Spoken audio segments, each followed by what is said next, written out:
nossos lábios diante de Ti para orar a Ti. E nós esperamos, meu Deus, que a glória do Senhor desça sobre este lugar. Que o Senhor possa estar recebendo tudo aquilo que nós fizemos aqui nesta noite. Cada um dos Teus filhos que aqui estão, aqueles, Senhor, que estão diante da Tua face, que possam, meu Deus amado, chegar diante do trono da Tua glória, todo louvor e toda adoração ao Teu santo nome. Recebe, meu Deus, o que nós estaremos fazendo aqui nesta noite, e o Senhor possa derramar da Tua rica bênção sobre o Teu povo, sobre todos aqueles que buscam a Tua face. Que a partir deste momento, estes que oram a Ti, que buscam a Tua presença, possa, meu Deus amado, ser achado por Ti, Pai.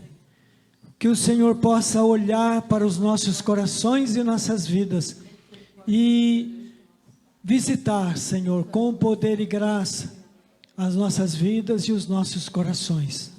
Fala conosco nesta noite, meu Deus, através da Tua palavra viva e poderosa. E receba, Senhor, todas as nossas orações que fizemos diante da Tua face. O nosso clamor, nossa ministração desta noite, seja para a honra e glória do Teu santo nome. Em nome do Senhor Jesus, nós oramos e nós Te agradecemos. Amém, amém, amém.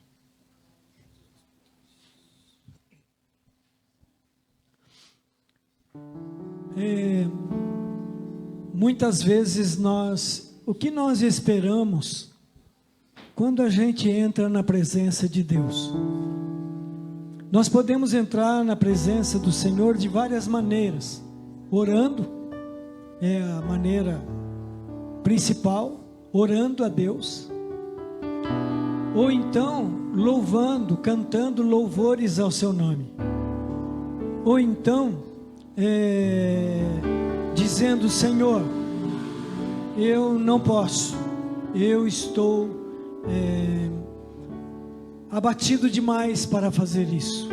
Olha para o meu coração, tem misericórdia de mim e mostra-me a Tua bondade, o Teu amor e a Tua graça. Basta nós desejarmos, e então nós podemos entrar na presença de Deus. E nós podemos tocar o trono da graça, de onde sai a nossa direção, sai a direção para as nossas vidas e sai as bênçãos que Deus de antemão já nos abençoou com toda sorte de bênção espirituais nos lugares celestiais em Cristo Jesus, como diz o apóstolo Paulo ali em Efésios capítulo 1, versículo 3. Que Ele já nos abençoou com toda sorte de bênçãos espirituais nos lugares celestiais em Cristo Jesus.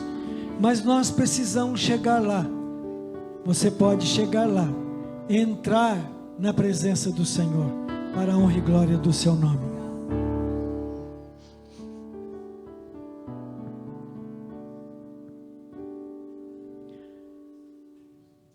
Louve a Deus. Engrandeça o Seu nome. Entregue o seu fôlego de vida neste momento para adorar ao Senhor.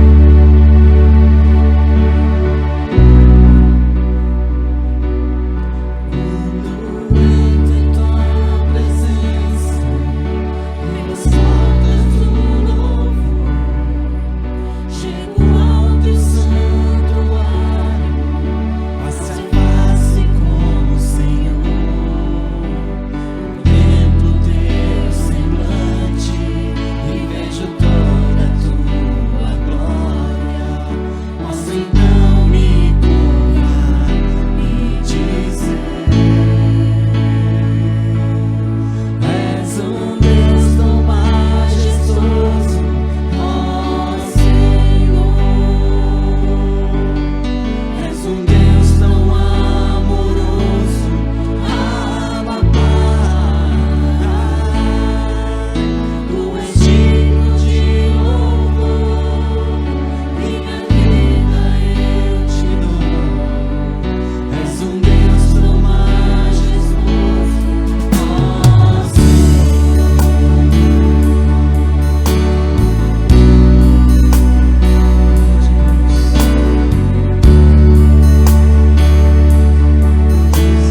Bem-aventurado o homem que não anda no conselho dos ímpios. Amados, esse bem-aventurado aqui é mais que feliz. Mais que feliz. Feliz é pouco. Essa bem-aventurança é mais do que felicidade, mais do que alegria de ser feliz. Você já se sentiu feliz algum dia na tua vida, ao ponto de transbordar, de você dizer, não sei, alguma coisa está acontecendo, a impressão que eu tenho parece que eu estou flutuando, voando. Este bem-aventurado aqui é uma pessoa que está neste estado, voando. Ele não sabe por que razão, mas alguma coisa aconteceu na sua vida. E o que aconteceu foi: bem-aventurado, ou mais que feliz, o homem que não anda no conselho dos ímpios, que não se detém no caminho dos pecadores, nem se assenta na roda dos escarnecedores. É alguém que tem uma definição na sua vida, tem algo na sua vida que tomou uma decisão de estar na presença do Deus Altíssimo, o Deus que fez os céus e fez a terra. O prazer desta pessoa, que a palavra do Senhor diz no versículo 2, antes o seu prazer está na lei do Senhor, está na palavra do Senhor, e na sua lei ou na sua palavra medita de dia e de noite. Puxa vida, o que eu ganho com isso, de ser tão feliz assim, de ser tão bem-aventurado assim? Ele diz aqui o que você ganha. Ele, a essa pessoa, o bem-aventurado, o mais que feliz, é como a árvore plantada junto à corrente de águas, que no devido tempo dá o seu fruto, e cuja folhagem não murcha, e tudo quanto ele faz é bem sucedido. Tudo quanto ele faz é bem sucedido. Não há derrota, não há queda, porque a mão poderosa do Senhor estará segurando esta pessoa mais do que feliz. Todo o tempo, em todo lugar, porque Deus é fiel em todas as suas promessas. A palavra do Senhor disse, você pode confiar, pode crer, mas é necessário guardá-la no nosso coração.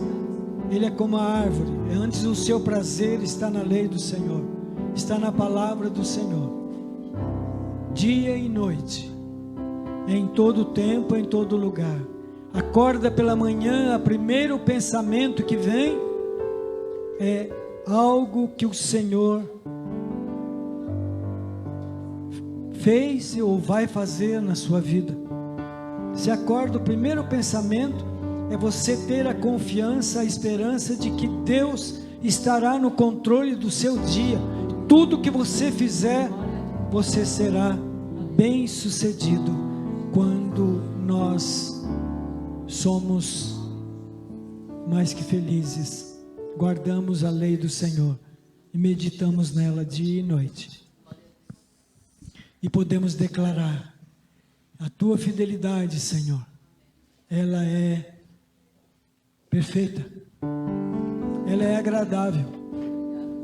O Senhor diz lá em Crônicas, capítulo 10, 1 Crônicas, capítulo 10, que diz assim, que o Senhor não é homem para que minta, para que se arrependa, nem homem para que minta. Tendo dito, ele não o fará. Ele não volta atrás nas suas promessas. Se Deus prometeu algo para você, confie, porque Ele é fiel em todas as suas promessas.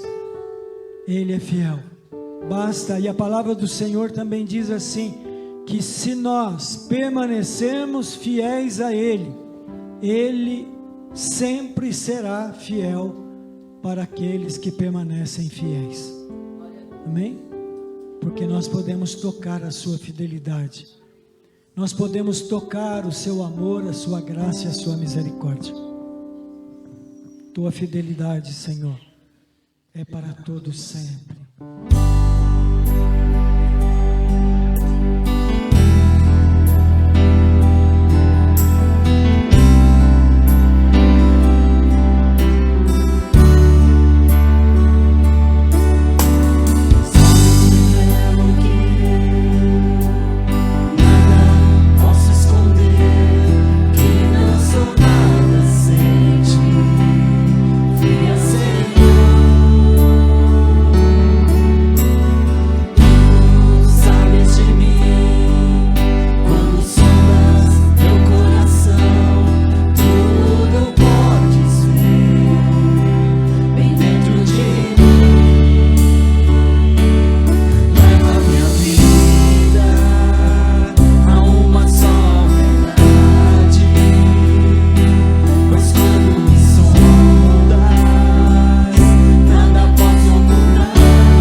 Quando tu olhas para mim, me enche da tua paz.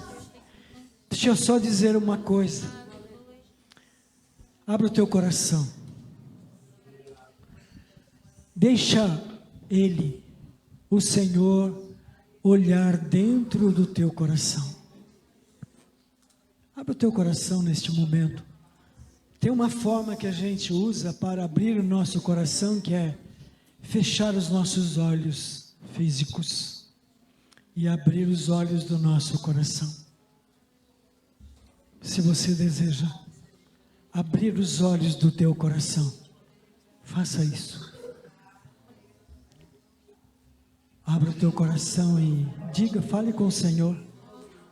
Fale para Ele: Senhor, aqui está o meu coração. Eu me coloco diante da tua presença. Eu me rendo. Quantas coisas, Senhor, eu tenho resistido à tua vontade soberana.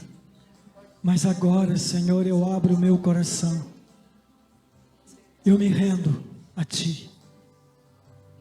Porque tu és o meu Senhor e o meu Salvador.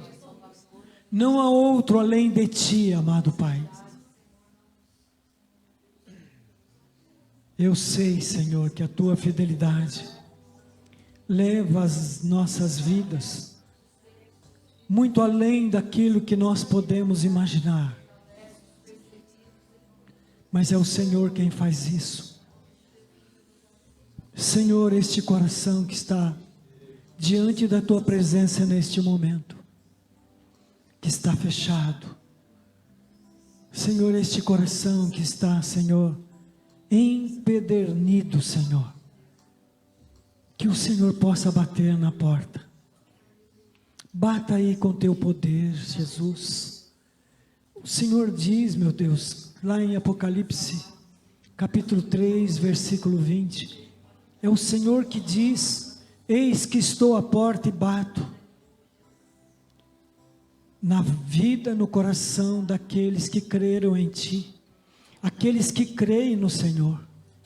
E o Senhor também diz que se alguém ouvir a minha voz e abrir a porta, eu entrarei nele, cearei com ele e ele ceará comigo. Aleluias. Ele está neste momento olhando para os corações disponíveis, corações abertos, que esperam algo que provenha do Senhor para a tua vida. Mas é necessário nos rendermos a Ele. Faça isso. Faça isso. Deus enviou o seu Filho amado Jesus Cristo para que nós pudéssemos ter vida abundante. Portanto, abra o teu coração neste momento. Eu vou pedir para que todos que desejam dizimar ou ofertar, você tenha liberdade neste momento de trazer seu dízimo e a sua oferta, como oferta ao Senhor, como oferta, ofereça.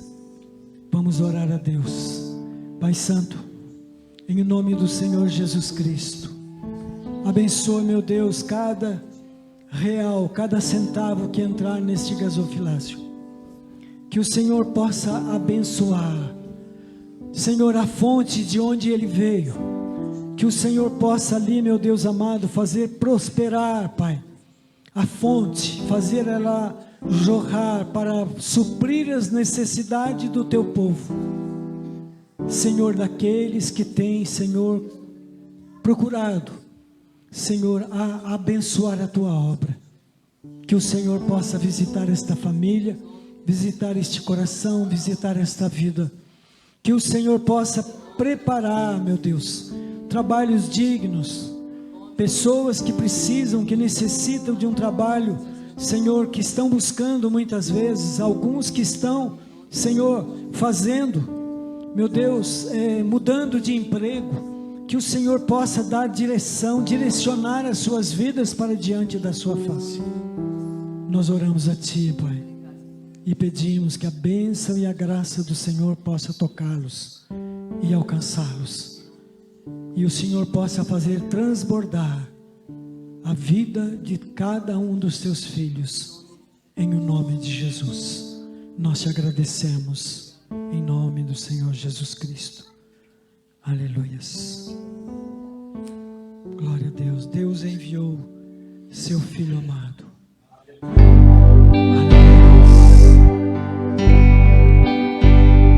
Porque Ele vive, eu posso crer nas suas promessas.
promessa de Deus para a tua vida? Você, em algum momento da tua vida, você ouviu o que o Espírito Santo de Deus falou ao teu coração e te deu uma promessa? Ele é o Deus que cumpre as promessas que foram feitas. Ele não esqueceu. Talvez, mas faz tanto tempo que Deus falou algo comigo e agora, será que agora Ele vai realizar? Ele nunca, Ele esquece das suas promessas. Portanto, se Ele prometeu, Ele o fará. Ele é o Deus de promessa, Deus de alianças e Deus de promessa. Aleluias. Glória seja dada ao seu nome. Abra os seus lábios, abra o teu coração e louve ao Senhor. Cante em atitude de oração. Declare com o seu coração a sua vida.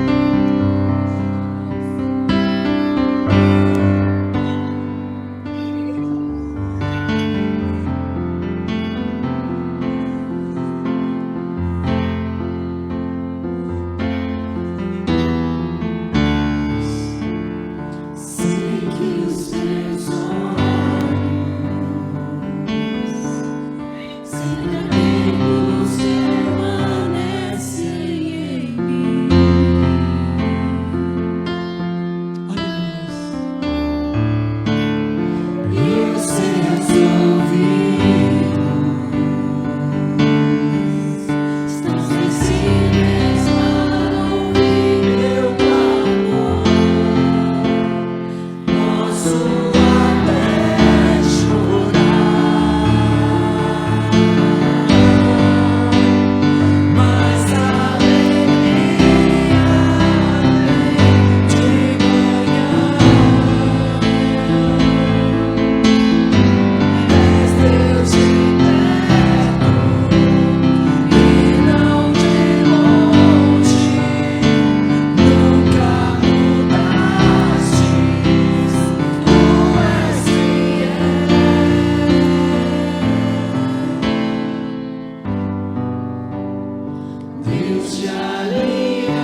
promessa.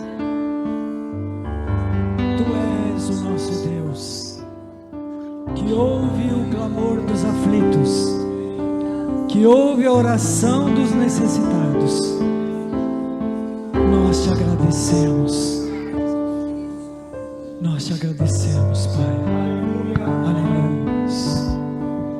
Nós, culto, amados, culto a Deus é de mão dupla. Até agora nós elevamos nossas orações, nosso louvor, a nossa adoração a Deus. E a partir deste momento, quem vai falar, não somos nós mais, mas será o Senhor. Quando nós louvamos a Deus, quando nós oramos a Deus, nós estamos elevando nossas vozes diante do trono da graça. Agora é o momento em que Deus, lá do seu trono, vai nos dar a sua palavra. Por isso que é importante congregar, estar no culto, adorando e entregando as nossas vidas nas mãos do Senhor. Amém? Meu amado, abra sua Bíblia comigo no livro do profeta Isaías. Eu acho que os irmãos já assim acostumaram a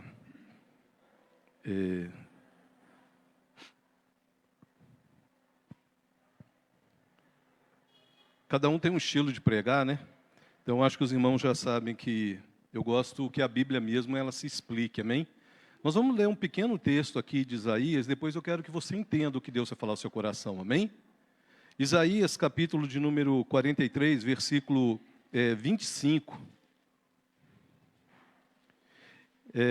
Eu estava meditando nesse capítulo e lembrei que vários versículos deste capítulo foi citado em algumas pregações nos últimos meses aqui. Mas eu quero te chamar a atenção para algo que está escrito nesse versículo, que diz assim: eu mesmo, aqui é Deus falando, viu, meu amado, através do profeta, tá? Eu mesmo sou que apago as tuas transgressões por amor de mim, e dos teus pecados não me lembro. Amém? Vou repetir. Eu mesmo sou o que apago as tuas transgressões, e por amor de mim e dos teus pecados não me lembro. Aleluia. Senhor, meu Deus, meu Pai, nós estamos diante da Tua palavra. Eu te peço, Senhor, que o Teu Espírito Santo venha ministrar sobre as nossas vidas nessa noite. Te peço que tudo aquilo que tentar impedir a Tua palavra de ser ministrada, Senhor, seja tirado do nosso meio, da nossa mente e do nosso coração. Que os corações que estão aqui, daqueles que estão em casa assistindo, Pai, possam estar com os corações abertos, Senhor, para poder receber uma boa semente nesta noite. Eu te peço que não seja eu, mas o Teu Espírito Santo a ministrar, e uma vez liberada essa palavra, Pai, ela venha frutificar para aquilo que o Senhor liberar. Que tudo aquilo que tentar tirar nossa atenção, nos impedir, Senhor, de ouvir, seja tirado do nosso meio. Que as preocupações do dia de amanhã não venham, Senhor, causar distração na mente e no coração desse irmão. Pai, que o Senhor venha falar, Senhor, de uma forma que haja cura, restauração, que haja, Senhor, libertação através da verdade, para que o Teu nome seja glorificado. E não a nós, Pai, mas ao Teu nome dai glória, é o que nós pedimos. Amém e amém. Podeis assentar, meu amado?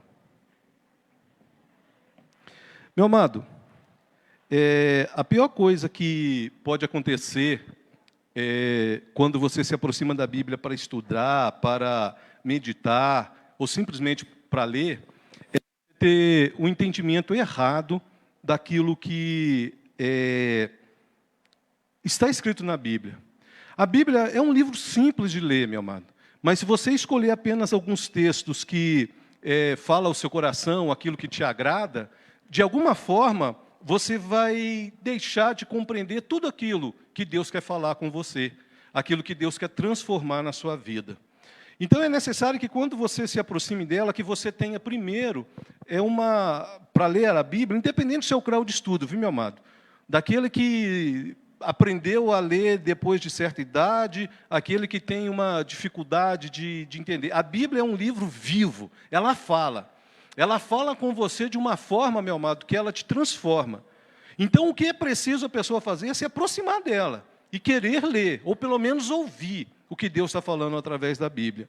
Quando a gente pega esse texto aqui, meu amado, e você lê apenas esse texto, esse versículo que eu li, você pode pensar assim, e eu já preguei há muito tempo atrás dessa forma, e a gente fala assim, Deus não lembra dos meus pecados. E a pergunta que eu quero fazer nessa noite, Deus não lembra mesmo dos seus pecados? Deus esqueceu do que você fez na sua vida antes de conhecê-lo? Ou mesmo depois de conhecê-lo, né, o tempo que você já tem com Cristo? Porque mesmo depois que a gente se converte, meu amado, a gente não deixa de errar. Enquanto a gente estiver preso nisso aqui que é chamado carne, a gente tem a tendência de errar. E a pergunta que eu quero fazer para você assim, Deus esqueceu dos seus pecados? Você já pegou esse texto aqui e falou assim, nossa, Deus esqueceu dos meus pecados. Será que Deus esquece dos nossos pecados? Você falou assim, irmão, mas está escrito aí, eu mesmo sou o que apago as tuas transgressões, e por amor de mim e dos teus pecados não me lembro. A situação é a seguinte, meu amado, quando você tira um texto de dentro de um contexto, você pode fazer uma interpretação muito errada do que a Bíblia fala. Deus não esquece dos nossos pecados. E eu vou te mostrar que Deus não esquece. Para você entender o que Deus está falando aqui, você tem que conhecer o que esse capítulo está falando. Esse capítulo aqui, meu amado, o profeta Isaías foi um profeta que escreveu para o pessoal que ia para o cativeiro babilônico. São profecias que estavam falando que Deus traria um castigo sobre aquela nação. São profecias que falam que eles iriam ficar 70 anos na Babilônia. Ele e alguns outros profetas que estavam com ele, da época dele. Daqui a pouco vou citar até um. E você precisa entender que Deus está falando aqui para uma nação que estava sendo julgada por Deus. O livro do profeta Isaías, meu amado, é um dos livros que mais falam de Cristo. Do nascimento, da obra redentora, fala até mesmo do porvir que cabe a nós, a igreja.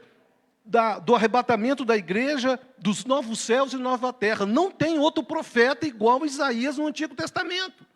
Onde Deus usou ele para falar desde o nascimento, desde os tempos passados, por que Israel estava sendo castigado e até quando a obra de Cristo se completar lá na eternidade. É interessante, meu amado, que nesse capítulo Deus estava falando assim, olha, você tem que ler todo o contexto, eu vou resumir, viu, amado? São 63 capítulos de Isaías, não dá para a gente falar tudo em 40 minutos. Mas preste atenção, Isaías, nesse capítulo, ele estava falando o seguinte, olha, vocês serão levados para a Babilônia, depois você lê na sua casa o capítulo 43, vocês serão levados para a Babilônia, mas eu vou preparar para vocês uma nação, que seria os assírios. A Babilônia, meu amado, tinha se tornado um grande império, e por Israel ter se distanciado de Deus, Deus permitiu, mas distanciado feio, meu amado. Mas assim, distanciado, imagina num povo que conhecia Deus e simplesmente abandonou Deus. É interessante, meu amado, que ele vai falar isso aí. Ele vai um pouco mais para baixo, mas Deus está falando assim, por exemplo, eu não vou ler tudo não, só para você guardar na sua cabeça e depois ler na sua casa. Do versículo 11 ao 15, Deus vai prometer para eles, olha, eu vou levantar um libertador. Depois que vocês estiverem lá no exílio, eu vou levantar um exército muito mais poderoso que os babilônicos. Isso está aí nesse capítulo. E eu vou enviá-los para libertar vocês. E aconteceu com Ciro. Ciro era um rei que foi levantado por Deus. Depois você lê, e o próprio Isaías vai falar disso. Aquela música que a gente canta que fala assim, tu que vais diante de mim, que quebra as portas de bronze, é uma profecia sobre Ciro. A quem Deus chama ele de ungido. E Deus está falando aqui, por isso que você tem que ler todo o livro e entender todo o contexto, meu amado. Todo o contexto. E ele fala assim, olha, e para provar para vocês que eu sou um Deus de promessa, nós acabamos de cantar, do versículo aí 16 ao 21, Deus vai lembrar para eles do que ele fez lá no Egito. Depois você lê na sua casa. 43 do 16, 21, Deus vai falar assim, olha, fui eu que tirei vocês lá do Egito. Ele está falando lá do antepassado desse povo, porque esse aqui não é o mesmo povo que saiu do Egito, não, viu, amado? Isso aqui já tinha séculos depois de Moisés, viu? Dos tempos dos juízes, tudo. Ele estava assim, olha, lembra quando eu falei que ia tirar? Porque passaram 400 anos, meu amado, para que Deus cumprisse a promessa de libertar o povo de Israel. E ele está falando assim, e ele fala assim para eles, olha, lembra do que eu fiz? Eu abri um mar, eu fiz uma estrada no mar, isso aí está nesse capítulo. Nesse capítulo. Eu abri o mar, eu fiz uma estrada, eu libertei o meu povo. Ele estava falando assim, olha, sabe como eu prometi? Eu estou prometendo para vocês de novo, que vai vir um exército muito mais poderoso do que os babilônicos para libertar vocês. Mas vocês irão para o cativeiro. Mas vocês irão sofrer as consequências dos seus atos. E ele começa a falar, meu amado, dos atos que esse povo cometeu. Eu gostaria que você lesse na sua casa, mas esse capítulo com calma. Mas preste atenção no versículo 23 aí. No 22 ou 23. Eu falei que Deus tinha prometido um libertador, que seria os assírios. Eu disse que para comprovar essa promessa dele, ele lembrou do que aconteceu lá no passado, que ele tirou o povo do Egito e fez um caminho no mar. E olha só por que Deus ia castigar esse povo. Versículo 22. Contudo, não me tens invocado, ó Jacó. Jacó aqui, porque ele está lembrando das promessas que ele fez para Israel na pessoa de Abraão, Isaque e Jacó. Jacó depois se tornou Israel, que deu origem à nação de Israel, amém? Então ele está falando assim, olha, eu fiz uma promessa para vocês como nação. Aí ele fala aqui, não me tens invocado, ó Jacó, e de mim te cansaste, ó Israel.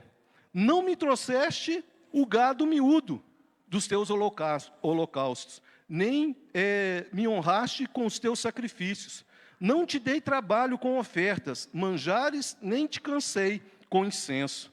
Não me compraste por dinheiro a cana aromática, nem com a gordura dos teus sacrifícios me satisfizeste, mas me deste trabalho com os teus pecados e me cansaste com a tua iniquidade. Aquele povo, meu amado, por que Deus lembrou do que tinha acontecido lá no passado? E estava falando para eles que o castigo era merecido. Aquele povo, meu amado, esse versículo aqui mexeu muito comigo. Na hora que fala assim, ó, versículo 22, contudo não me tens invocado. Eles pararam de buscar a Deus. Eles pararam de servir a Deus. A gente tem uma ideia muito errada, meu amado, do que é um serviço para Deus. Do que é adorar a Deus. A gente tem a ideia de que adoração é só isso que nós acabamos de fazer aqui. Quando se louva, quando canta, quando dança, quando se manifesta. Isso são manifestações das nossas emoções para Deus, não tem nada de errado. É bíblico e nós fazemos isso porque é bíblico. Mas isso não é somente adoração. Adoração é muito mais profundo, meu amado. Adoração é quando você obedece o que Deus determina para a sua vida. Você demonstra que adora a Deus quando você o serve, quando você reconhece que Ele é o Senhor e por isso você o obedece. E aqui Deus está mostrando para eles assim, onde que está o erro de vocês? Vocês deixaram de me invocar, ou seja, de me buscar, de me adorar, de me servir. E Ele fala assim, e de mim me cansaste. Meu amado, o que tem de pessoas hoje cometendo esses mesmos erros, se cansaram de Deus. Você acredita nisso? Você fala assim, que absurdo, irmão. Meu amado, quantas pessoas deixaram de ir na igreja? Na pandemia tinha um motivo, mas hoje não tem mais não. Quantas pessoas, meu amado, que hoje falam assim, eu não preciso de igreja porque eu abro lá meu celular e... Um dos pecados mais terríveis do nosso tempo, viu? Deixam de congregar.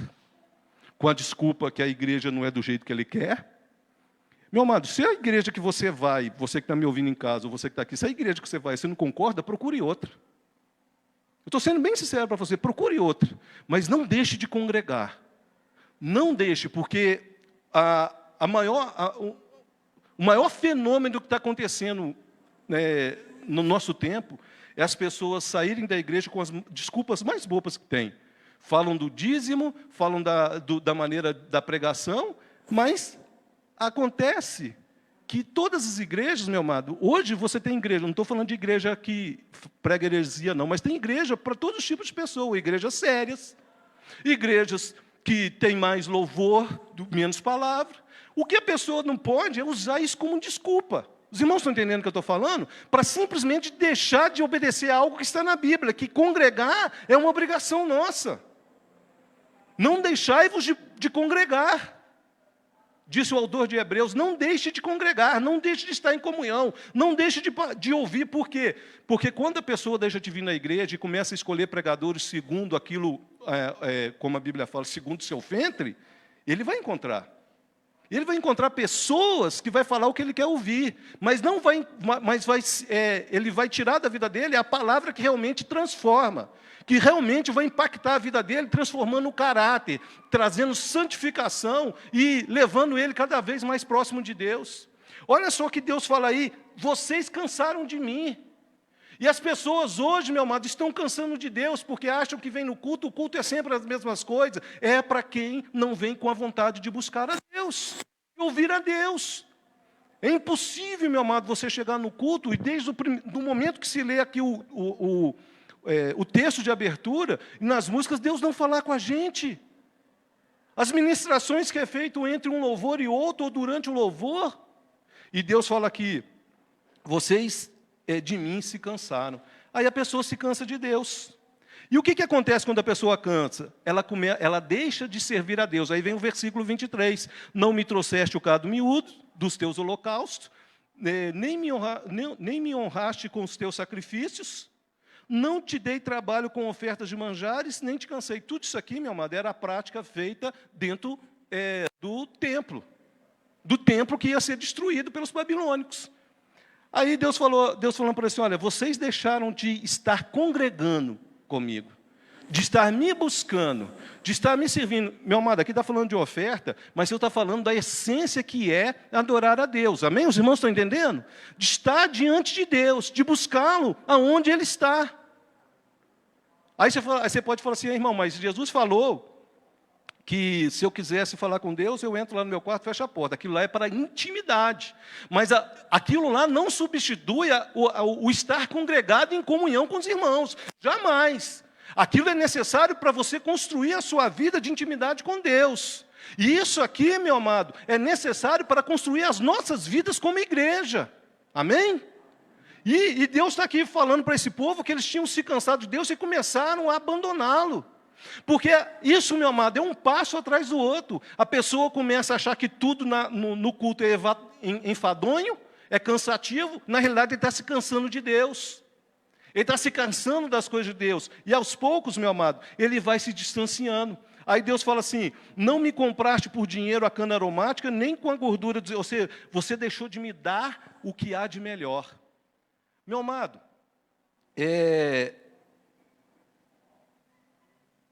as pessoas, aqui nesse contexto aqui, aí eu vou chegar no versículo 25, olha, tudo isso que eu estou falando, Deus falou antes para eles, que eles seriam castigados e futuramente Deus levantaria um libertador, que ele prova isso quando ele cita de novo lá o que tinha feito lá no passado com o povo que estava escravo no Egito, e agora ele fala o motivo. O motivo é, vocês se cansaram de mim, vocês não me buscam mais, não me invocam mais. Aí ele fala aqui no versículo 24 que você precisa entender. Não me compraste por dinheiro cana aromática, nem com gordura dos teus sacrifícios. Isso aqui, meu amado, era o melhor que a pessoa podia dar para Deus naquele tempo, tá? Aqui Deus está usando isso como simbolismo. Isso aqui era real, eles faziam isso, porque era a prática do que estava previsto como adoração a Deus naquela época. E ele está falando para eles aqui assim, olha, vocês não estão me dando o melhor. Meu amado, a gente vem cansado para a igreja. Às vezes a gente vem magoado para a igreja.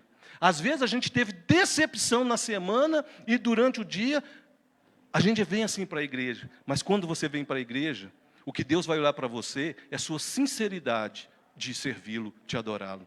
O que Deus está falando aqui, olha, vocês pararam de me dar o melhor de vocês. Aí você fala assim, Deus está cobrando? Não, meu amado, Deus não precisa de gordura, Deus não precisa de dinheiro, Deus não precisa de dízimo e oferta, quem precisa é a igreja, somos nós como igreja, as pessoas que estão na igreja que precisam, o pastor precisa, nós precisamos como comunidade, para socorrer uma pessoa, para poder ajudar um aqui, para poder pagar as despesas. Deus não precisa, mas Ele, falando aqui, Ele está falando assim, o que eu preciso de vocês é sua sinceridade, o prazer de estar na minha presença.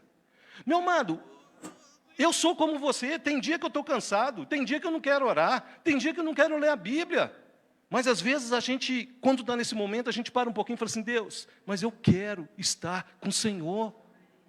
E às vezes a gente ouve um louvor, meu amado, é aquela chama que está quase apagando, se acende, e Deus começa a falar, o Espírito Santo começa a nos encher. Mas se você começar cada vez mais a se distanciar, a tendência é que se apague o Espírito Santo da sua vida. Quem disse isso é Paulo. Não extingueis o Espírito Santo, não deixe que apague. Porque o Espírito Santo, meu amado, ele faz se apagar na nossa vida por duas coisas. Ou você extingue ele, ou você deixa que ele apaga, que ele se apague. O fogo, meu amado, você acaba com o fogo de duas formas, não é? Quem mexe com fogo aí sabe, né? O fogo, ele extingue de duas formas. Ou você, no caso, se você acender uma fogueira, se você deixar ela lá e não alimentar ela, ela vai se apagar. Não é isso? Ela vai se extinguir por sozinha. Sozinha. Ou você vai lá e joga uma água, não é isso? O Espírito Santo é a mesma coisa. Ou você faz algo e apaga ele, quando a gente começa a cometer pecado e começa a se desviar, começa a partir para outras coisas e não buscar Deus, então você está apagando ele. E quando você não alimenta, meu amado, a presença do Espírito Santo na sua vida, ele vai se extinguir. Sozinho. Porque, sabe por quê? Deixa eu falar algo para você, você que está me ouvindo em casa e você que está me ouvindo aqui. O Espírito Santo, como Deus, é incrível falar isso. O Espírito Santo, como Deus que é, ele não te obriga a fazer nada. Ele simplesmente te oferece. É você aceitar ou não. Então, se você está ouvindo essa pregação e está se sentindo assim, que o fogo está apagando, é hora então de você dobrar o seu joelho. É hora então de você falar assim, Deus, eu não quero... Davi, quando pecou, meu amado, Salmo 51, todo mundo conhece, o maior medo dele era o quê? Não tire de mim o teu Espírito Santo. Porque, meu amado, se o Espírito Santo for tirado da sua vida, se você deixar ele se apagar ou se extinguir, ninguém mais te convence do que é a verdade e do que é o pecado. Cada vez mais vai se distanciando de Deus, como esse povo estava fazendo. Aí, por isso tudo, meu amado, que esse povo estava fazendo, Deus fala isso que está no versículo 25. Fala assim, olha, eu mesmo, por amor de mim, não era por amor daquelas pessoas. Aí você fala assim, que coisa estranha. É porque quando passa para a graça muda um pouquinho, mas assim, é por causa das minhas promessas. É o que nós cantamos aqui, por causa da minha fidelidade com Abraão, Isaque e Jacó. Eu perdoo vocês. É interessante, meu amado, que se você for ler o versículo 24, o versículo 22 em outras versões, né? Vai ler assim, por exemplo, na NVI fala assim, você me sobrecarregou com seus pecados. Deus está falando assim, olha, vocês pecaram tanto que eu fiquei sobrecarregado. Você já parou para pensar nisso, meu amado?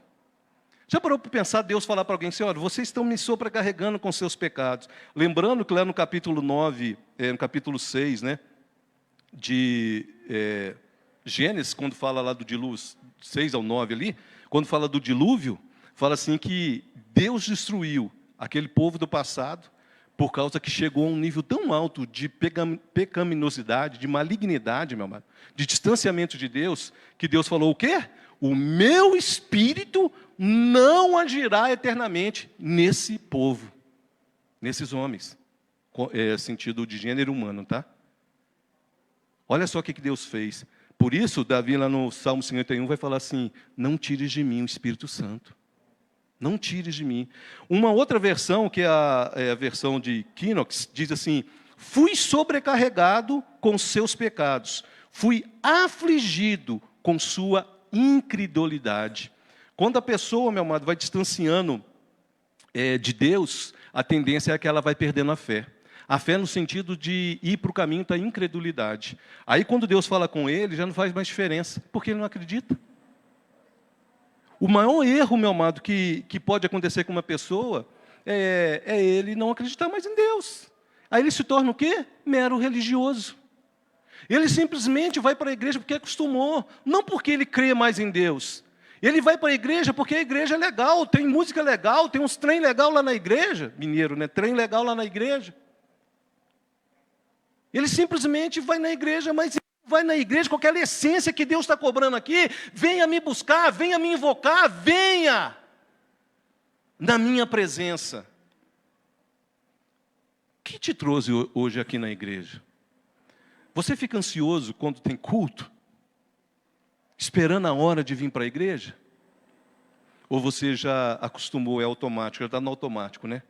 Ou você realmente fala assim, eu vou para a igreja porque eu quero ouvir Deus falar comigo. Você abre a Bíblia, meu amado, você abre a Bíblia e esperando Deus falar com você, você lê a Bíblia apenas como mais um livro. Um livro que tem, como fala, conceitos, ideias e conselhos legais? Porque são bons, meu amado. Uma pessoa que não é crente, que não acredita em Deus, se ele praticar as coisas que estão na Bíblia, que está no livro de Provérbios, ele prospera. Você sabia disso? Ele prospera, ele se dá bem na vida, ele cria bons filhos. Por quê? Porque a Bíblia, ela é viva. A única coisa que essa pessoa não vai ter no final é a salvação. Amém? Porque o livro, a Bíblia é um livro que nos transforma com um propósito. E o propósito da Bíblia e do Espírito Santo é transformar nosso caráter para que na terra nós venhamos a aspergir a luz de Cristo, mas a intenção do livro é nos preparar para a vida eterna, nos transformar o caráter, nos transformar a imagem de Cristo. Como diz lá, né, o próprio livro de Provérbios, nós fomos transformados, né, como o dia que começa a amanhecer, como a aurora o dia vai brilhando, brilhando, brilhando, até ser dia perfeito. Até o dia que você é o cidadão como Cristo é. Amém?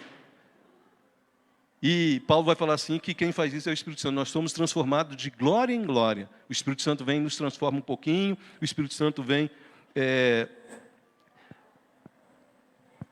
Quando Deus fala aqui para eles, meu amado, que Deus não lembraria mais do pecado deles, Deus não está falando que preste muita atenção nisso, eu vou usar uma metáfora aqui. Deus não está falando assim, olha, eu anotei seu pecado aqui no dia tal, no dia 2 você fez isso, no dia 3, e simplesmente você, agora eu vou passar a borracha e vai pagar. Deus estava falando aqui que ele ia preparar, no caso aqui ele está falando que ele, né, apontando para o futuro, que ele ia preparar uma forma dos seus pecados não serem mais lembrados por ele. Isso não significa que os pecados foram apagados. A gente tem mania de falar isso, mas não. Quer ver um outro texto que faz a gente pensar dessa forma, que Deus esquece dos nossos pecados? Por quê, meu amado? Se a gente fala que Deus esquece dos nossos pecados, eu vou ser assim, já vou adiantar para você uma parte. A gente não precisa de Cristo. Se a gente fala que Deus simplesmente apaga os nossos pecados, não tinha propósito Jesus ter vindo e morrido na cruz. Olha só o que diz Miqueias capítulo 7. Interessante que Miqueias era um contemporâneo de Isaías.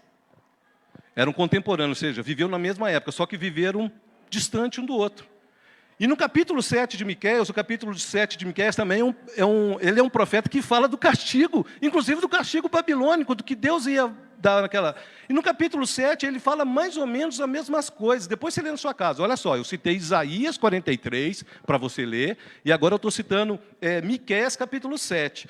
No capítulo 7, versículo 18 e 19, quase os 3 últimos versículos, diz assim: quem, ó Deus, é semelhante a ti, que perdoas a iniquidade e te esquece da transgressão do restante da tua herança? Ele está falando como povo de Deus. O Senhor não retém a sua ira para sempre, porque tem prazer na misericórdia. Tornará a ter compaixão de nós, pisará os pés a nossa iniquidade e lançará todos os nossos pecados na profundeza do mar. Ele está profetizando algo que ia acontecer. Ele está apontando para o futuro, que Deus ia fazer. Só que ele está usando uma metáfora para que Deus não ia mais lembrar. mas não significa, meu amado. Você fala assim, irmão, mas você está ficando louco. Aí está falando que ele não lembra, lá fala que ele apaga as transgressões, e você está falando... E você vai ver como que Deus fez isso. Só para deixar claro, depois você lê o capítulo 7 de Miqueias, meu amado, você vai ver que Miqueias vai ser usado para falar as mesmas coisas que Isaías falou de forma diferente. O povo estava distanciando de Deus, os deuses...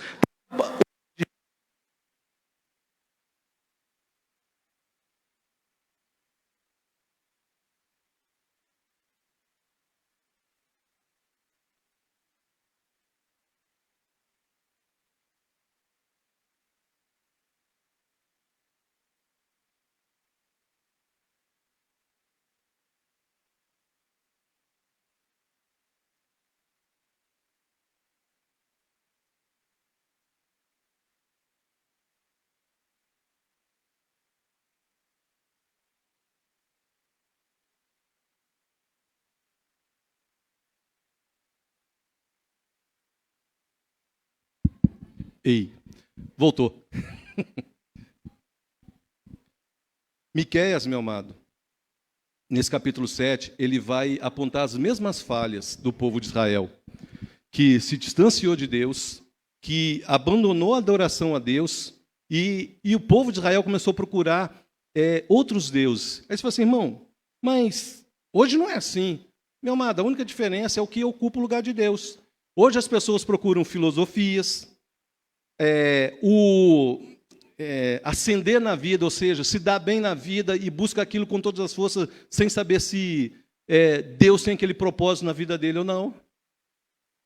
A única coisa, meu amado, a idolatria, ela não tem diferença. A idolatria é alguma coisa que toma o lugar de Deus na sua vida. Ah, meu propósito é esse. Aí o camarada não preocupa mais com Deus. Ah, eu quero montar um negócio para mim, não preocupa mais com Deus. E assim vai indo. Eu quero ler um texto para vocês que Jesus fala, e eu vou te mostrar como que Deus apaga os nossos pecados. Ele não esquece, e Ele não apaga como a gente pensa, viu, meu amado? Deus não apaga assim, anotou o seu pecado e vai lá e passa o Errorex lá, a borracha, ou simplesmente arranca a página e joga fora. Deus não faz isso, não. Como é que Deus faz isso? Eu quero ler uma parábola, e gostaria que você prestasse atenção, que eu vou citar algumas palavras aqui, para você entender o que Deus fez. Lucas capítulo 18, Jesus vai falar da parábola do hipócrita, que adora a Deus, e daquele que é um verdadeiro adorador. Lucas capítulo 18, versículo 9 ao 14, diz assim: propôs também essa parábola a alguns que confiavam em si mesmo, por se considerarem justos, e desprezavam os outros. Qual que é a parábola? 2 homens subiram a um templo com o propósito de orar, um fariseu e outro publicano. O fariseu, o religioso, posto em pé, orava de si para si mesmo. Dessa forma, ó Deus, graças te dou, porque não sou como os demais homens, roubadores, injustos, adúlteros, nem ainda como este publicano. Ele estava falando da sua própria capacidade de se justificar, amém? Eu não faço isso. Não é assim que a gente ouve as pessoas no mundo? Eu não roubo, eu não mato, eu não falo mal de ninguém, eu sou bonzinho. Não é isso que a gente ouve? Aí vem a outra parte, essa é a parte do ego, do eu. Aí vai falar outra parte, da parte religiosa. Jejuo 2 vezes por semana e dou o dízimo de tudo quando ganho. Não é assim também? O camarada vem para a igreja e diz, eu sou dizimista, eu canto na igreja, eu prego na igreja, eu faço isso. Preste muita atenção nessas palavras, meu amado. Primeiro ele falou da sua justiça própria. Depois ele falou daquilo que ele fazia para Deus, para justificar que ele não era igual ao outro. Aí chega o publicano. Só para contextualizar, o publicano, meu amado, era um israelita, um judeu, tá? Que trabalhava para o Império Romano. Ele era um servidor público contratado pelo Império Romano para poder servi-lo de alguma forma, ser escrivão, ser um contador, ser alguma coisa. Era a pior coisa que tinha para os judeus. Era um camarada considerado um traidor, não valia nada, era desprezado. E esse cara, esse publicano, por ser judeu, ele tinha o direito de entrar no templo para orar, porque às vezes a gente não conta o contexto para você entender. O primeiro era o religioso, era um fariseu. O fariseu era quase um doutor da lei, um ortodoxo, cumpria tudo à risca. Por isso que ele fala da sua capacidade de se auto-justificar, porque eu sou justo. Eu não roubo, eu não faço isso, eu não faço aquilo. Né? A gente não ouve isso. E tem o outro que fala assim, eu sou tão bom, eu estou na igreja toda vez. Meu amado, não é estar, é o propósito com que você está. Não é fazer, é o propósito com que você faz. Dizimar não tem valor nenhum se você faz isso para aparecer para a igreja, aparecer para Deus. Dizimar é quando você entende do que o dízimo representa, a oferta representa, e você faz porque você ama a palavra de Deus e ela que nos ensina a fazer isso. Porque tem um propósito para isso. Depois, um dia a gente fala sobre qual é esse propósito. Aí vem o publicano e fala assim, estando em pé, no versículo 13, longe, por quê? Porque ele era um publicano e ele sabia que todo mundo acusava ele. Longe, não ousava nem ainda levantar os olhos ao céu, temia a Deus, ele não queria nem olhar para o céu, porque eles falavam que o céu era o trono de Deus, o estrado de seus pés à terra. Mas batia no peito, dizendo, ó Deus, preste muita atenção nessa palavra, sê propício a mim, pecador. Digo-vos que este desceu justificado para a sua casa, e não aquele, porque todo o que se exalta será humilhado, mas o que se humilha será exaltado. Meu amado, preste muita atenção no que ele falou, ser propício. Essa palavra é uma palavra que você tem que marcar na sua Bíblia e saber o significado dela. Porque se você não marcar essa palavra e não entender o que ela significa, você não vai entender o texto que eu li de Isaías 43, 25, nem o de Miqueias 7, 18 e 19. Porque o que Deus fala lá tem a ver com isso, com o que essa palavra significa. A palavra propício, meu amado, eu não vou ficar aqui, mas os irmãos sabem que às vezes a gente tem que citar o original para você entender. Porque a nossa língua portuguesa, ainda mais hoje em dia, né, que as pessoas mal escrevem, né, ela é muito pobre diante daquilo como que a Bíblia foi escrita. Não é que o nosso português é errado, é porque dentro da cultura lá, uma palavra em grego ou em aramaico tinha um sentido muito mais profundo do que para nós em português. Então, às vezes, uma palavra tem vários significados e você tem que colocar dentro do contexto para você entender. Essa palavra que foi traduzida por propício aí em Lucas 18, no original significa entregar-se, sujeitar-se, conciliar consigo mesmo. Tornar-se propício, ser apaziguado, preste muita atenção nessa palavra, tranquilizado, ser propício, gracioso, ser misericordioso, significa também expiar, fazer propiciação. Quem aqui sabe, só pensa aí, quem sabe o que era, aonde ficava o propiciatório no tabernáculo? Essa palavra propício vem do propiciatório. E para você entender o que significa ser propício, você tem que entender, dentro do contexto judaico de adoração, o que era o propiciatório. O propiciatório, meu amado, no capítulo 25 de Êxodo e Levítico, depois eu vou citar para você aqui, vai falar duas coisas. Vai falar como Moisés tinha que construir o propiciatório e para que serviria o propiciatório em Levítico. O propiciatório, para você entender, era a tampa da arca. Se você já viu um desenho da arca, a Arca da Aliança, amém? A Arca da Aliança. O propiciatório era a tampa. A arca era a parte que era carregada. O propiciatório era a tampa, onde estavam aqueles querubins que as asas quase se encontravam.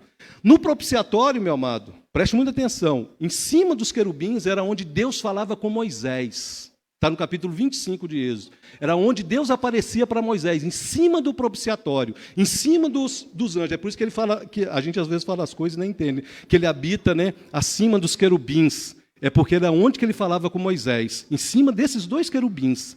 E o que acontecia? Por que chamava propiciatório? Preste muita atenção para você entender. No dia da expiação da nação, o sumo sacerdote matava uma ovelha, pegava o sangue da ovelha e ele tinha que aspergir, eu acho que 7 vezes em cima do propiciatório e passar o sangue nas beiradas. Por quê? Porque uma das coisas que a palavra propiciar significa é cobrir, tampar. E uma vez por ano o sacerdote fazia isso para que o pecado da nação fosse perdoado. Amém? Os irmãos estão entendendo? Então, o que é o propiciatório? Quando alguém perguntar para você, a tampa da Arca da Aliança, aonde estão os dois querubins. Em cima dos querubins era onde Deus falava com Moisés. Isso tudo está na Bíblia, viu, amado? Você tem que estudar a Bíblia para você saber. Aonde Deus falava com Moisés, onde ele dava a lei para que Moisés apresentasse ao povo, e aonde era feito o quê? O sacrifício, derramado o sangue do sacrifício para perdão dos pecados daquela nação. Uma das coisas que essa palavra propício para mim, que está em Lucas, significa é tomar sobre si, carregar o que foi levantado. Então, preste muita atenção na oração daquele publicano, por favor. Senhor, carregue os meus pecados. Seja propício. Tampe esses pecados diante do Senhor. Só para contextualizar. Aí você vai entender o que Pedro vai falar lá em 1 Pedro 2,24. Por quê? Porque tem a ver com propiciação. Pedro vai falar assim: carregando ele mesmo no seu corpo sobre o madeiro os nossos pecados. O que ele carregou sobre o corpo dele? Os nossos pecados. Os irmãos não estão entendendo o que é ser propício? Ele levou, ele carregou, ele foi propício para nós. Nós estávamos carregando um peso. Jesus foi lá e pegou esse peso. Qual o peso? O peso da culpa. O peso do castigo que nós merecíamos. O peso daquilo que estava sendo preparado para nós, que é a ira de Deus. Por isso que eu comecei citando lá Isaías. Aí você falou assim: irmão, mas o que isso tem a ver comigo hoje? Se você não entende o que Jesus fez por você, meu amado, se você não entende o que Jesus fez por você no Calvário, você não entende a salvação e do que você foi salvo. E quando eu falo isso, por quê? Porque se você não entende a salvação, isso que aconteceu com o povo de Israel no capítulo 43, que foi se distanciando com Deus, acontece com a gente. A gente acha que já estou salvo, que eu não preciso fazer mais nada. É claro, meu amado, a salvação é única e exclusiva, nós vamos ver isso daqui a pouco, de Deus, veio dele. Mas nós precisamos tomar uma atitude de servi-lo, de estar diante dele, de buscá-lo. Romanos capítulo, já estou acabando, meu amado, Romanos capítulo 3. Preste muita atenção nesse texto. Eu vou ler Romanos capítulo 3, versículo 21 ao 26. O que eu quero de você hoje, meu amado, é que você entenda como que Deus apagou os nossos pecados. Como que ele esqueceu? Ele não esqueceu. Ele nos cobriu. Ele foi propício para nós. Como? Agora você vai entender nesse texto de Romanos, capítulo 3, versículo 21 ao 26. Preste muita atenção. Leia comigo. Anote esses versículos do outro que eu citei, meu amado, e medite na sua casa. Mas agora, sem lei, se manifestou a justiça de Deus, testemunhada pela lei e pelos profetas. Ele está falando que todo o Antigo Testamento, as leis e os profetas, está falando como que Deus fez a justiça, tá? Versículo 22. Justiça de Deus mediante a fé em Jesus Cristo, para todos e sobre todos que creem, porque não há distinção, ou seja, qualquer um pode ser salvo, homem, mulher, branco, preto, indígena, brasileiro, americano, aborígene, seja lá o que for, qualquer um pode ser salvo a partir do momento que conhece Cristo. Pois todos pecaram e carecem da glória de Deus, então não há justiça própria. Preste muita atenção agora que ele vai falar 3 coisas que, resumindo, é propiciação. Versículo 24. Sendo justificados gratuitamente por sua graça, mediante a redenção que há em Cristo Jesus, a segunda palavra, a primeira, justificados, a segunda, redenção. Versículo 25, a quem Deus propôs no seu sangue, lembra que eu falei do propiciatório, como que o sangue era jogado? No seu sangue, como propiciação, mediante a fé, para manifestar a sua justiça, por ter Deus, na sua tolerância, deixado impunes os pecados anteriormente cometidos. Deus só não puniu de novo, meu amado, como ele fez lá na época de Noé, porque ele proveu um escape. Olha só o que ele está falando no versículo 25, no finalzinho dele aí. Na sua tolerância, ou seja, Deus tolera, preste atenção, meu amado, Deus tolera, Deus não apaga, Deus tolera. Vou repetir, Deus não apaga pecado. Deus não esquece do pecado, Ele tolera. Só que essa tolerância tem um limite. O dia que a igreja for arrebatada, meu amado, como aconteceu lá na época de Noé, quando Noé entrou na arca, isso quem fala é Jesus, veio o quê? O juízo, o dilúvio. Quando a igreja for arrebatada, meu amado, a tolerância de Deus vai durar um pouco tempo, vai chegar no limite para esse mundo que está aqui. Aí Paulo vai terminar. Tendo em vista a manifestação da sua justiça no tempo presente, para ele mesmo ser justo e o justificador daqueles que têm fé em Jesus. Deus tanto é justo, porque Ele poderia nos punir, mas Ele tolerou os nossos pecados, e é justificador, Ele arrumou um escape para nós, Ele propiciou uma salvação. Agora preste atenção nessas 3 palavras, e marque isso na sua Bíblia. As 3 palavras, como eu falei, justificação é pela graça.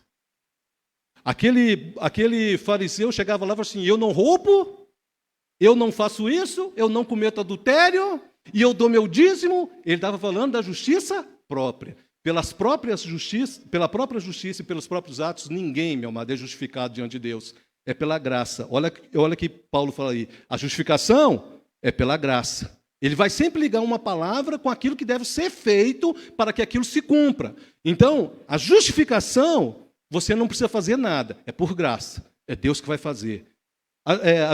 A graça, meu amado, nos tornou justo no sentido de quê? Aí você fala assim, então, como que eu sou justo? Significa o seguinte, meu amado, que em Cristo você foi o quê? Justificado.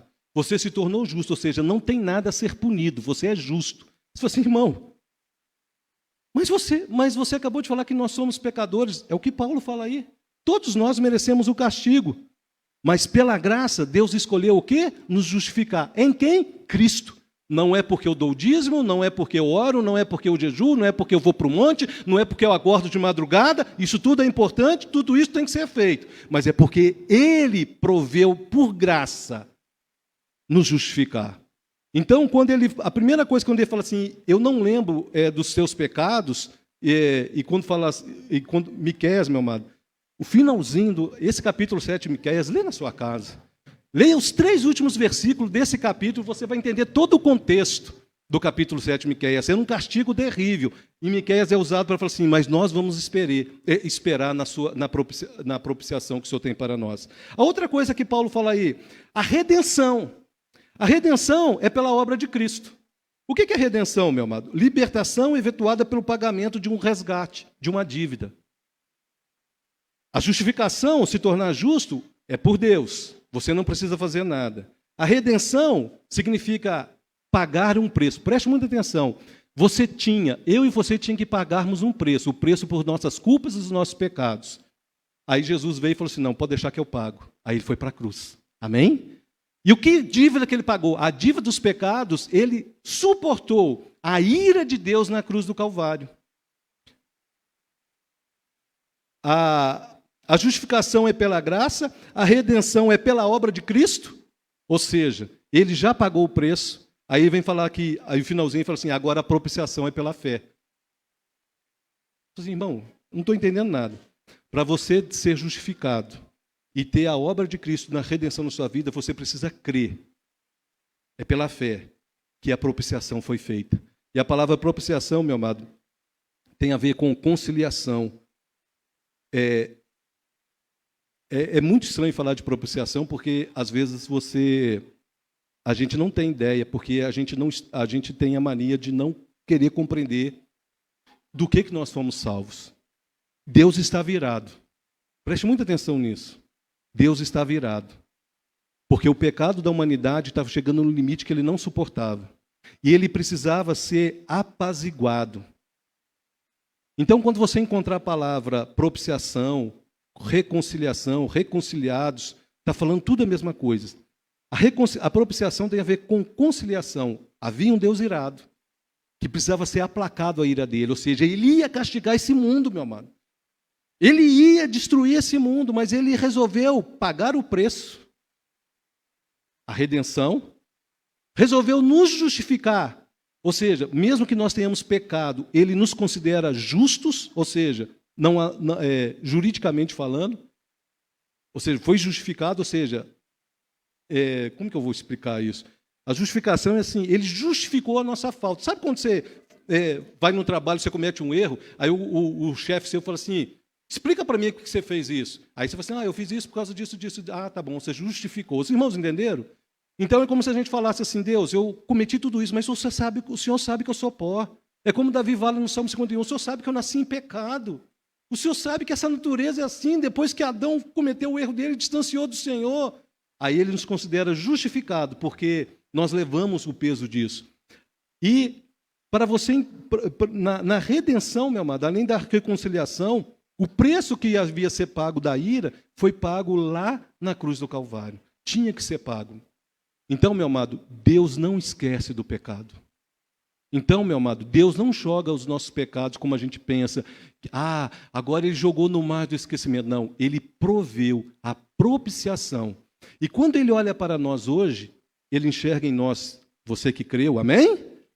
Ele olha para nós, ele enxerga o sangue de Cristo aspergido em nós. E o sangue de Cristo aspergido em nós mostra para Deus assim, ele foi justificado, Cristo pagou o preço e por isso o Senhor foi propício a ele, a propiciação. É lindo, não é, meu amado? Dá vontade, sério mesmo, assim, eu não estou falando nem demagogia, mas mexe lá no meu íntimo. Porque quando você compreende isso, meu amado, você compreende o tanto que você tem que amar esse Deus. E não acredite, meu amado, que todo mundo que está no mundo vai ser salvo, porque nem muitas pessoas não vão aceitar Cristo. Não acredite, meu amado, que vai entrar no céu de qualquer jeito. Não é por mérito nosso. Olha só a oração daquele publicano, ser propício a mim, Senhor. Ser propício a mim, olha para os meus pecados e ser propício. Apaga com o sangue de Cristo os meus pecados. Então, meu amado, quando você vê alguém pregando esse versículo, fora de contexto, virando para outra pessoa e falando assim, o Senhor vai pegar os seus pecados e jogar no mar do esquecimento, e nos teus pecados, Ele não lembra mais dos nossos pecados, porque Ele lembra da obra de Cristo no Calvário, amém? Ele não lembra dos nossos pecados, você que creu, porque Ele olha para nós e sabe que foi pago um preço daquilo que nós tínhamos que sofrer. Ele não lembra mais dos nossos pecados, porque Ele mesmo propiciou para nós tamanha salvação. É muito louco isso, meu amado. Um Deus que irou e um Deus que proveu a própria forma de se apaziguar. Nele, Ele sofreu em Cristo Jesus o preço que era meu e seu, como pecador. Por isso Hebreus vai escrever assim, meu amado, já estou terminando. O autor de Hebreus escreve assim, só para você que está anotando, eu vou citar onde você vai ver os textos sobre o propiciatório. Êxodo capítulo 25, do 17 ao 22, tá? Êxodo 25, do 17 ao 22. E como que era feita a propiciação? Levítico capítulo 16, do 14 ao 19. Então, num você vai ver Deus mandando fazer o propiciatório, e no outro você vai ver para que servia o propiciatório, amém? Êxodo 25, 17 a 22, Levítico 16 a 14. O autor de Hebreus escreveu assim, Hebreus 2, 17. Por isso mesmo, convinha que em todas as coisas, Jesus, se tornasse semelhante aos irmãos, ou seja, como um homem, para ser misericordioso e fiel sumo sacerdote nas coisas referentes a Deus, para fazer propiciação pelos pecados do povo. Uma vez por todas, foi pago o preço. Uma das definições, como eu falei, meu amado, de propiciação no Antigo Testamento é ser coberto. É ser coberto, ser tampado. Preste muita atenção. Às vezes a gente fala muito do sangue de Cristo e as pessoas não entendem. Na hora que você lê lá sobre o propiciatório, você vai entender. Quem aceita Jesus como Senhor da vida dele, quem entrega a sua vida verdadeiramente a Cristo, quem busca servir a Deus na pessoa de Cristo, viu, meu amado? Conforme Jesus manda. Quando nós erramos, meu amado, não é que Deus apagou o pecado, como eu falei, é porque Ele vê o sangue de Cristo sobre a nossa vida.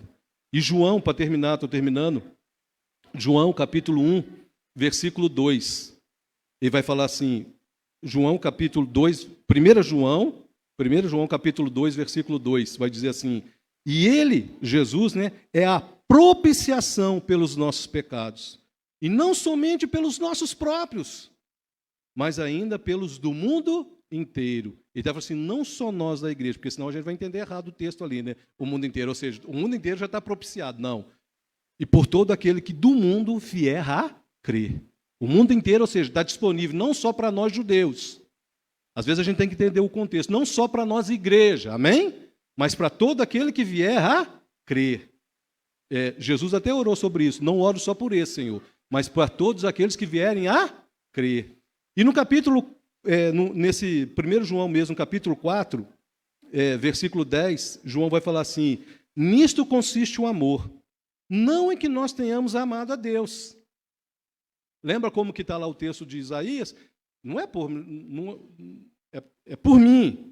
é por mim que eu vou fazer isso, mas em que Ele nos amou e enviou o Seu Filho como propiciação pelos nossos pecados. Propiciação é justificação, redenção e a própria propiciação.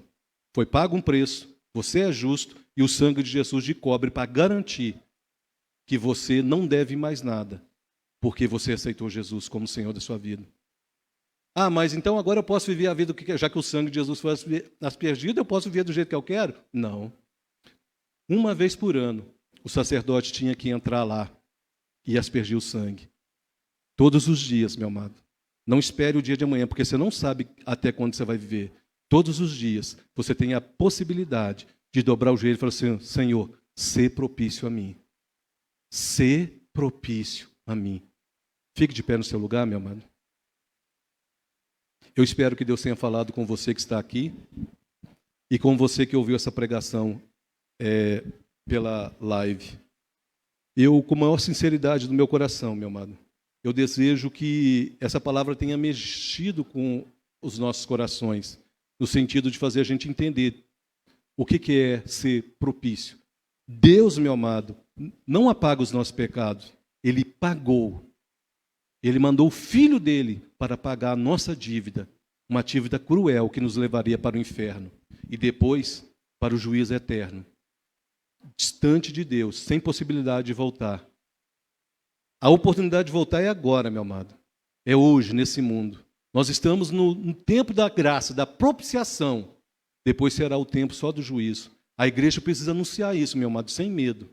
O inferno existe, Jesus está voltando. E a salvação é para aqueles que querem. Amém? Senhor, muito obrigado por tua palavra. Nos ensine, Senhor, a ter na nossa mente e no nosso coração o significado da sua obra no Calvário.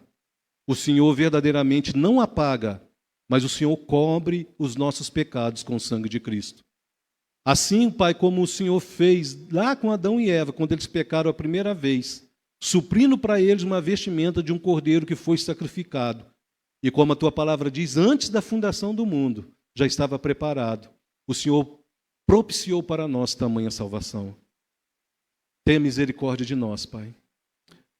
Que a gente não venha ser como o povo de Israel.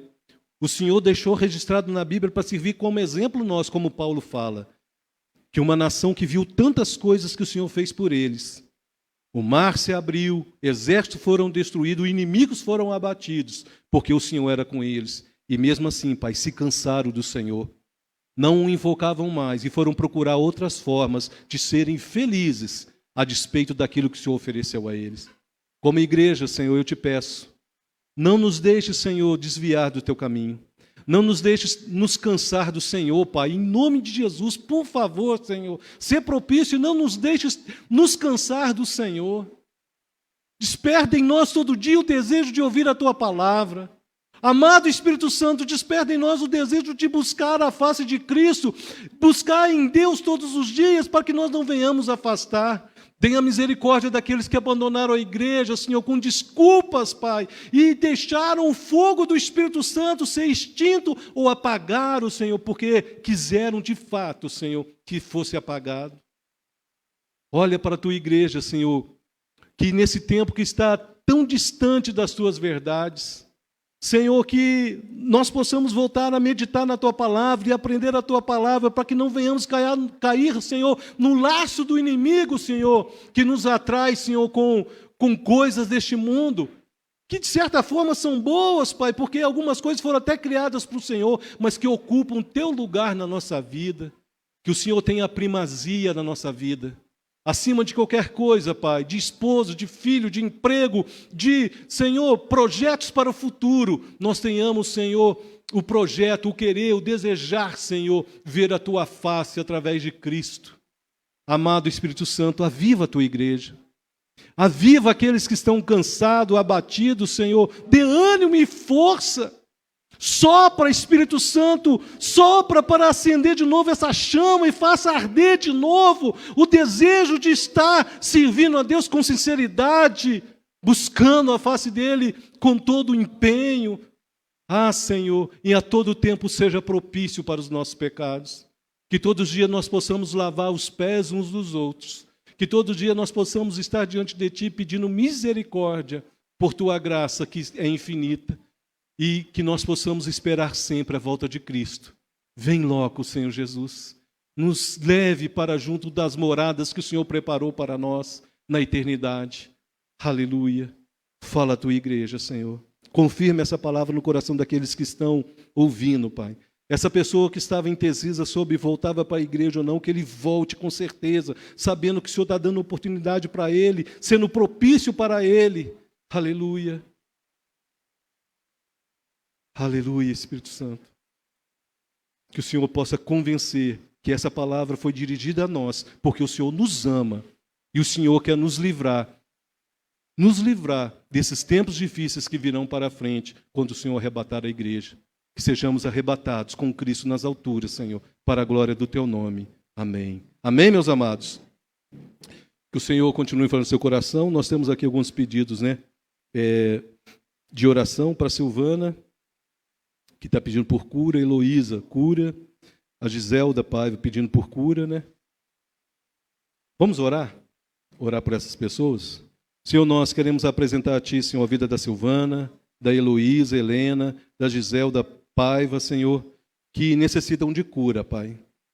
O Senhor é poderoso para alcançar essas pessoas e tantas outras que estão enfermas e assistindo essa live e que vão assistir no futuro.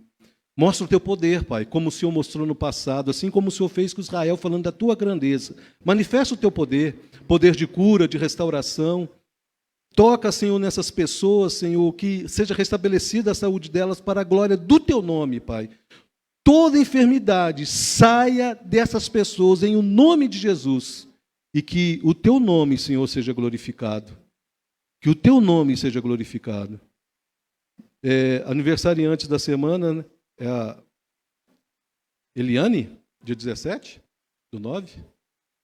Eloane. Ah, tá, Eloane. O Caio vai fazer dia 20. A Isabela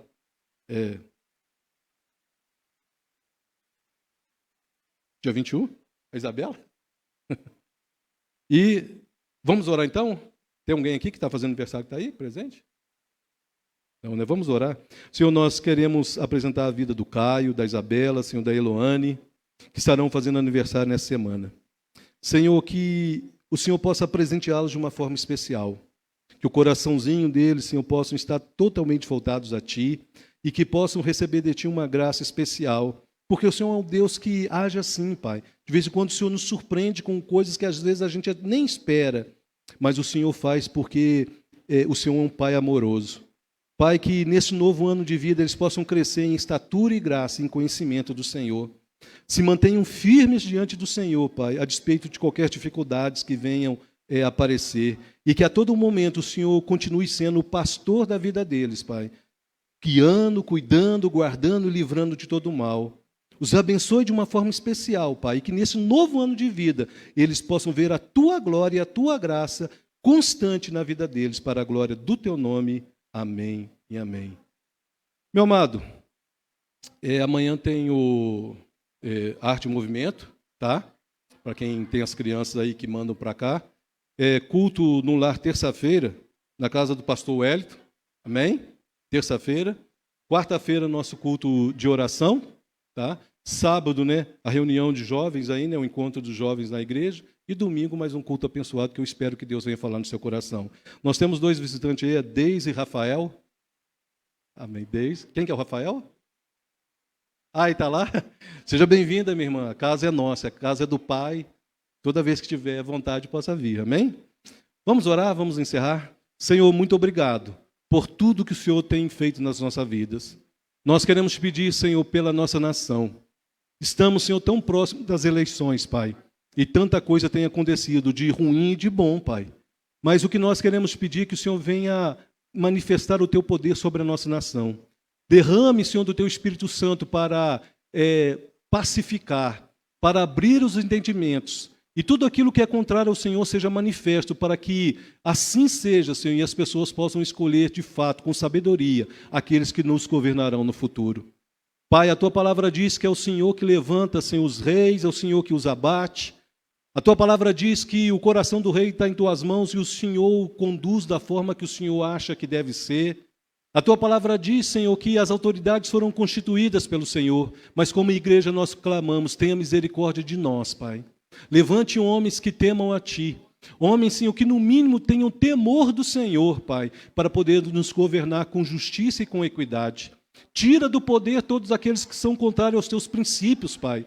Todos aqueles que intentam o mal contra o Teu povo, contra a Tua palavra, contra o Senhor. O Senhor, Pai, não precisa que alguém te proteja, mas nós precisamos, por isso clamamos. Tenha misericórdia de nós como igreja nessa nação. Nos livra do mal, de todo plano, artimanha do inimigo, e que o Senhor possa levantar, Senhor, os governantes, Senhor, desde o palácio lá no Distrito Federal, aos palácios, Senhor, dos estados, do governo dos estados, os deputados, Senhor, federais, os senadores, Senhor, os deputados estaduais, que sejam homens, Pai, que tenham compromisso com o Senhor, que tenham compromisso com os Teus princípios, que temam a Ti, Senhor. Livra-nos, Senhor, dos homens cruéis, daqueles que querem o poder pelo poder, mas levante homens segundo o Teu coração, que nos governem com justiça e com equidade. Prospera essa nação, Pai. Tenha misericórdia, faça de nós, são tantas promessas que o Senhor tem para nós como nação, que se cumpram essas promessas nos próximos anos, Senhor, e que haja paz nas famílias, que haja paz, Senhor, entre os irmãos das igrejas, que haja, Senhor, paz sobre a nossa nação, e que, Senhor, seja feita a Tua vontade acima de tudo, porque o Senhor sabe o que é melhor para nós, o Senhor sabe o que nós devemos, o Senhor sabe o que nós precisamos passar para podermos aprimorar a nossa fé, e por isso nós pedimos, Senhor, que seja feita a Tua vontade sobre a nossa nação, para que o Teu nome seja glorificado. E a despeito disso, Pai, que nós nunca venhamos a abandonar o Senhor, abandonar a nossa fé, que possamos permanecer, Senhor, firmes e constantes, independente de quem ganhe, de quem esteja lá, porque o Senhor nos chamou para ser assim, luz para essa nação e sal para essa terra. Abençoa, Senhor, a cidade de Bela Vista, abençoa, Senhor, a cidade de Varginha, onde eu moro, abençoa aqueles que estão ouvindo essa live, cada família aqui representada, Pai. Que nós tenhamos uma semana abençoada e que o Senhor venha falar ainda mais aos nossos corações, em o nome de Jesus. Que o amor de Deus, a graça bendita de Cristo Jesus e as doces consolações do Espírito Santo seja sobre a nossa vida, a nossa família, a nossa nação, hoje e para todo sempre. E toda igreja diga... Cumprimente seu irmão e vamos à paz do Senhor. Amém?